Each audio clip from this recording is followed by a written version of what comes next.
Hello everyone, you are all welcome to my channel manifolding. और आज की इस वीडियो में हम समझेंगे क्लास 10th के chapter 3 two stories about flying का second part the black aeroplane. तो चैप्टर स्टार्ट करने से पहले हम इसके राइटर के बारे में जान लेते हैं, जो कि है फ्रेडरिक फॉर्सिथ। जो फ्रेडरिक फॉर्सिथ हैं, उनका जन्म 25 अगस्त 1938 में लंदन में हुआ था और वो एक जेट फाइटर पायलट थे। पायलट के काम करने के बाद उन्होंने वहां पर जर्नलिस्ट की ट्रेनिंग ली और 1965 में वो बीबीसी को उन्होंने ज्वाइन किया, जहां पर उन्होंने as an assistant diplomatic correspondent के पद पर काम किया। फ्रेडरिक फॉर्सिथ जो हैं, वो हमें इस चैप्टर में एक बहुत ही अपना यूनिक लेकिन मिस्टीरियस एक्सपीरियंस बताते हैं, जो कि उनके साथ तब हुआ जब वो पेरिस से लंदन वापस आ रहे थे। यहाँ पर फ्रेडरिक फॉसेट हमें बताते हैं कि जो मून था वो ऊपर की ओर आ रहा था, मतलब ऊपर की ओर बढ़ रहा था। आसमान बिल्कुल साफ था, जिसमें कि सितारे चमक रहे थे। राइटर अपना एक बहुत ही पुराना उनका प्लेन था जिसका नाम था डकोटा। डकोटा प्लेन को उड़ा रहे थे और वो फ्रांस के ऊपर से उड़ाते हुए वापस अपने देश इंग्लैंड आ रहे थे। उसने वहां पर पेरिस कंट्रोल रूम को फोन किया कि वो कौन सी डायरेक्शन में उसे जाना चाहिए, कहाँ पर। तो ये सब जो चीजें होती हैं, जो पायलट होते हैं फ्लाइट उड़ाते हुए कंट्रोल रूम से कंफर्म करते हैं। तो वहां कंट्रोल रूम से उन्हें आंसर मिला कि उन्हें 12 डिग्री की तरफ मुड़ना चाहिए। अब उन्होंने सोचा कि वो जल्दी ही अपने घर पहुंच जाएगा। जब वो अपनी फैमिली से मिलेगा तो बहुत ही खुश होगा। वो बहुत ही ज्यादा एक्साइटेड था अपनी फैमिली से मिलने के लिए, और उसे लग रहा था कि बस जैसे भी है मैं वहां पर पहुंच जाऊं और अपनी फैमिली से मिलूं और अपनी फैमिली के साथ बहुत ही बढ़िया एक बिल्कुल रॉयल वाला जो ब्रेकफास्ट होता है वो खाऊंगा। उसे लग रहा था कि जिस स्पीड से मैं जा रहा हूँ वो उस तरीके से तो मैं टाइम पर पहुंच ही जाऊंगा। ये देखिए, ये रहा ब्रेकफास्ट जिसके बारे में जो पायलट है वो सोच रहा था कि अब मुझे ये सब टेस्टी खाना ब्रेकफास्ट खाने को मिलेगा। जब इतनी लंबी फ्लाइट करके वो जाएगा तो थक जाएगा ऑब्वियसली, और वो रात में उड़ रहा है तो मॉर्निंग तक पहुंचेगा, ब्रेकफास्ट का टाइम होगा, तो अपनी फैमिली के साथ ये रॉयल ब्रेकफास्ट को वो इंजॉय करेगा। पेरिस अब 150 किलोमीटर दूर था, मतलब वो पेरिस से 150 किलोमीटर दूर उड़ चुका था। उसने आकाश में बादलों को देखा। उसे लगा कि ये कैसे बादल हैं। सडनली बहुत काले काले तूफान के बादल उसके सामने आकर खड़े हो गए। ये बादल ऐसे लग रहे थे मानो कि ये बादल ना हो कि कोई बादलों के काले काले पहाड़ हैं जो उसके सामने आकर बिल्कुल खड़े हो गए हैं। अब उसे लगा कि मेरे पास तो फ्यूल भी बहुत कम है, बहुत कम फ्यूल बचा है। मैं बिल्कुल अब अगर वापस जाऊंगा या इधर उधर क्रॉस करके जाऊंगा इन बादलों को तो मैं अपने घर तक नहीं पहुंच पाऊंगा। उसने सोचा कि शायद उसे पेरिस की तरफ वापस मुड़ जाना चाहिए, लेकिन वो क्या सोच रहा था कि मैं अपनी फैमिली से मिलूंगा, वो रॉयल ब्रेकफास्ट खाऊंगा। तो इसकी वजह से उसने क्या करा, उसने अपना डिसीजन चेंज कर दिया। उसने कहा कि चलो कोई बात नहीं है, अब मैं रिस्क लेता हूँ, अब जो होगा देखा जाएगा। उसने रिस्क लेने को वो तैयार हो गया और उसने अपने पुराने जो पुराना उसका प्लेन था डकोटा, उसको सीधे तूफान की तरफ उड़ा दिया। उन बादलों के अंदर, उन काले घने पहाड़ जैसे तूफानी बादलों के अंदर वो चला गया। और अचानक जैसे ही उसने उनके अंदर एंटर किया, सारी चीजें बिल्कुल काली हो गई। उसे बाहर की तरफ विंडो से कोई भी चीज नहीं दिखाई दे रही थी। जो जहाज था वो इतनी तूफान की वजह से उछल रहा था हवा में, हिचकोले खा रहा था, जैसे हिंडोले झूले में होते हैं ना, ऊपर नीचे आगे पीछे, इस तरीके से वो हिचकोले खा रहा था। और उसके जो जहाज का कंपास था, इसमें आपको देखिए ये कंपास मैंने दिखाया है जैसे कि ये प्लेन में होता है, जिससे कि नॉर्थ साउथ वेस्ट ईस्ट की डायरेक्शन का पता चलता है और कितने कितने डिग्री उसे मुड़ना है किस डायरेक्शन में, इसका भी पता चलता है। लेकिन उसके प्लेन का जो कंपास था वो बहुत जोर जोर से घूमने लगा, कुछ भी प्रॉपर वो डायरेक्शन नहीं बता रहा था। तो वो बहुत ही परेशान हो गया। अब उसे लगा कि ये क्या हो रहा है, उसे समझ में ही नहीं आया।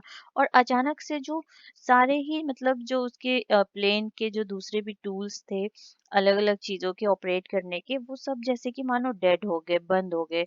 उसने फिर पेरिस कंट्रोल रूम को दोबारा से कांटेक्ट किया हेल्प लेने के लिए, लेकिन वहां से भी उसे कोई भी आंसर नहीं मिला। वो बहुत ही परेशान हो चुका था। वह तूफान में मानो कि जैसे खो गया था उन काले बादलों के अंदर। वो पूरी तरीके से खो चुका था। उसे नहीं समझ में आ रहा था कि वो किस लोकेशन पर उड़ रहा है, उसे कौन सी डायरेक्शन में जाना है, आगे जाना है, पीछे जाना है, कुछ उसे समझ नहीं आ रहा था। अब वो बहुत परेशान था। फिर सडनली क्या हुआ, उसने देखा कि उसके सामने एक जहाज उड़ रहा है जो कि काले रंग का है। और उसका जो पायलट था उसको ये जो फ्रेडरिक है वो आसानी से देख सकता था। और उस दूसरे काले जहाज में बैठे हुए पायलट ने इस पायलट को देखकर वेव किया, हाथ हिलाया और मानो ऐसा इशारा किया कि आओ मेरे पीछे पीछे आओ, मुझे फॉलो करो, मैं तुम्हारी हेल्प करूंगा। अब जो पायलट है वो इसको एक छोटे बच्चे की तरह ओबीडिएंट, जो चाइल्ड होता है मतलब अ, जो कोई किसी की बात मानता है बड़ी आसानी से, जैसे स्टूडेंट्स होते हैं टीचर्स की बात मानते हैं, छोटे छोटे बच्चे होते हैं उनसे जो वो कहते हैं बड़े इनोसेंट तरीके से वो सब कुछ मान जाते हैं। तो ऐसे ही ये जो पायलट है वो भी एक उस छोटे बच्चे की तरह उनकी बात को मान रहा था। अब क्या होता है, अब ये पायलट उस ब्लैक एरोप्लेन को फॉलो करने लगता है। जिस डायरेक्शन में ये प्लेन उड़ता है, ब्लैक एरोप्लेन, उसी डायरेक्शन में पायलट भी अपना प्लेन उड़ाता चला जाता है। उसे बहुत खुशी होती है उसको देखकर कि चलो एटलीस्ट कोई मेरी मदद के लिए वहां पर आगे आ गया है। वो 5 या 10 मिनट तक उड़ सके इतना ही फ्यूल फ्यूल मतलब उतना ही ईंधन उसके प्लेन में था, मतलब जिससे भी प्लेन उड़ते हैं पेट्रोल से डीजल से, तो उतना ही उसके पास फ्यूल बचा हुआ था जिससे कि वो अपने प्लेन को सिर्फ 5 या 10 मिनट तक ही और उड़ा सकता है।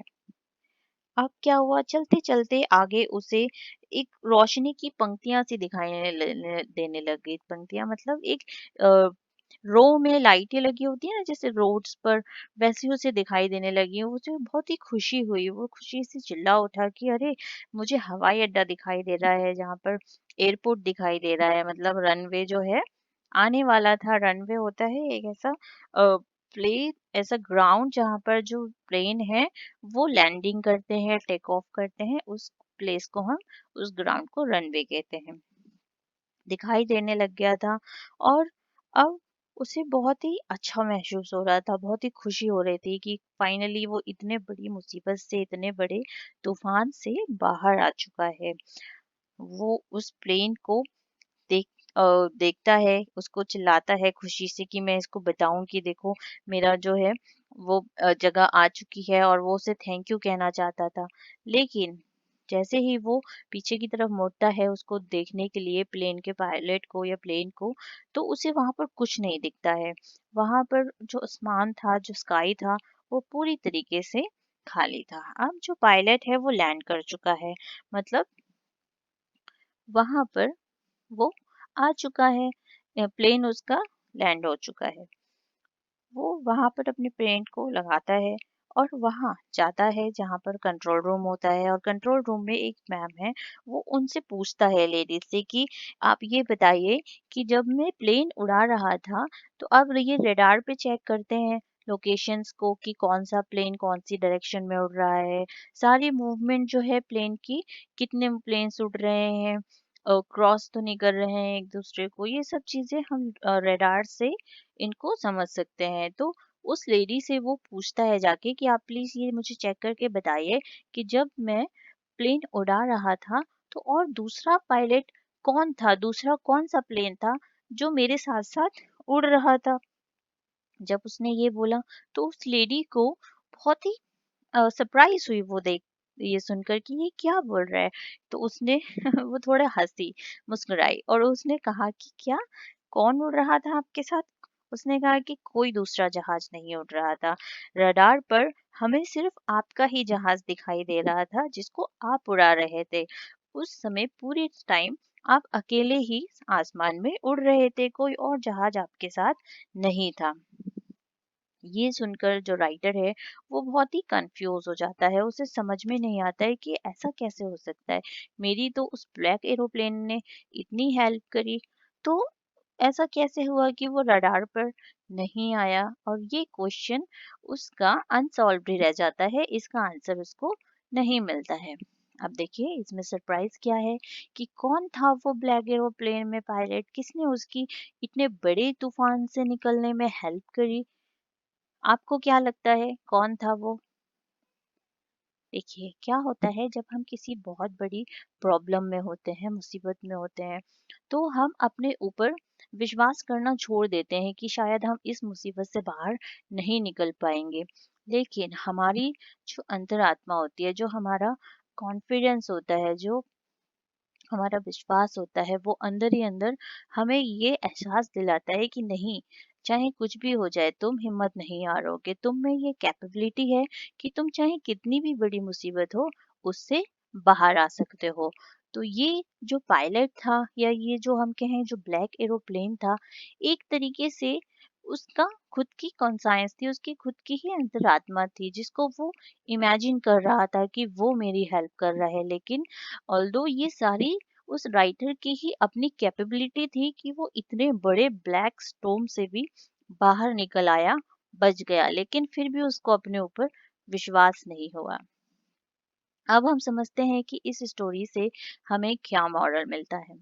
इस स्टोरी से हमें यही मॉरल मिलता है कि चाहे कितनी भी प्रॉब्लम हो, कितनी भी बड़ी मुसीबत क्यों ना, हमें उम्मीद तो कभी भी नहीं छोड़नी चाहिए। हमें तो ये कभी सोचना ही नहीं चाहिए कि अरे ये क्या हो गया हमारे साथ, अब हमारा कुछ नहीं हो सकता। ये थिंकिंग तो हमें बिल्कुल अपने माइंड से बाहर निकाल देनी चाहिए। और हमेशा हमें उम्मीद रखना चाहिए कि चाहे जो भी हो जाए हम इस प्रॉब्लम से जरूर बाहर आ सकेंगे। कोई ना कोई है, चाहे भगवान कह लें या हमारी खुद की हिम्मत कह लें, जो हमें ऐसी परिस्थितियों में भी, ऐसी सिचुएशन में भी बाहर निकालने में हमारी मदद करती है। तो चलिए अब इस चैप्टर के हम वर्ड मीनिंग्स देख लेते हैं। कमिंग अप, इसका मतलब होता है राइजिंग अप, मतलब ऊपर उठना। इसका सेंटेंस जो आपको दिया गया था आपके चैप्टर में वो था the moon was coming up in the east. Country side का मतलब होता है रूरल एरिया, मतलब गांव के इलाके। इसका सेंटेंस क्या है? I was happy to be alone high above the sleeping countryside looking forward. इसका मतलब होता है वेटिंग एंक्शियसली, उत्सुकता के साथ प्रतीक्षा करना, मतलब बहुत ही एक्साइटिंग हो कि किसी चीज का वेट करना। अब इसका सेंटेंस क्या है? I was looking forward to being with my family. Instrument का मतलब होता है टूल्स, उपकरण, औजार, कुछ भी कह सकते हैं। सेंटेंस है the other instruments were suddenly dead too. अब नेक्स्ट है ओबीडिएंट। ओबीडिएंट का मतलब होता है ड्यूटीफुल, या फिर ones who always obey someone, मतलब जो कभी हमेशा ही किसी की बात मानता है, वो होता है आज्ञाकारी। सेंटेंस है I was very happy to go behind the strange aeroplane like and, like an आएगा, ये एंड नहीं आएगा, ये थोड़ी करेक्शन होगी, है like an obedient child. Frightened, इसका मतलब होता है डरा हुआ, स्केर्ड। सेंटेंस है I was starting to feel frightened again. Radar, ये क्या होता है? एक इंस्ट्रूमेंट होता है जिससे कि किसी भी डिस्टेंस पे जो ऑब्जेक्ट होते हैं उनको उनको हम पता कर सकते हैं उनके बारे में, जैसे प्लेन हो गया। तो ये थे आपके डिफिकल्ट वर्ड्स जो इस चैप्टर में थे। आई होप आपको ये चैप्टर पूरी अच्छी तरीके से समझ में आ गया होगा। If you really like this video and you got it well, then please like the video, subscribe the channel, and don't forget to share it. And meet me in my next video. Till then, everyone, have a good day.